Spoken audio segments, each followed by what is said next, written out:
চলো আজকে ভীষণ সহজে একটা বুরিটো বল বানানো দেখাবো। প্রথমেই চাল আর সারা রাত ভিজিয়ে রাখা রাজমাটা সেদ্ধ করতে বসিয়ে দিয়ে বেশ খানিকটা টক দই এভাবে জল ঝরাতে বসিয়ে দেব, যেটা পরে হাঙ্কার্ড হিসাবে ইউজ হবে।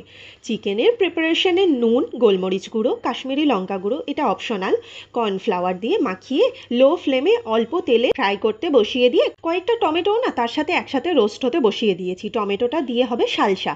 অনেকটা পেঁয়াজ, কাঁচা লঙ্কা, ধনেপাতা, লেবুর রস দিয়ে পেস্ট করে নেব, কিন্তু খুব ফাইন পেস্ট হবে না, একটু দানা দানা থাকবে। বুড়িটা বলে রাজমা সেদ্ধও ব্যবহার করা যায়, আবার এইভাবে একটু পেঁয়াজ, রসুন, টমেটো দিয়ে নেড়ে ছেড়ে নিলেও হয়। হার্ব রাইস বানানোর জন্য বাটারে রসুন কুচি, চিলি ফ্লেক্স, অরিগ্যানো দিয়ে সবশেষে ওপরে কুচোনো ধনেপাতা। আর এদিকে ঘরে থাকা বেশ কিছু আমার পছন্দ মতো সবজি বাটারে একটু সতে করে নিয়েছি। এবার সমস্ত কিছু অ্যাসেম্বল করার পালা। Veggies, herb rice, fried chicken, হাঙ্কার্ড, সাথে ন্যাচোস, রাজমা আর salsa. Healthy and tasty one pot meal, and that's it for today.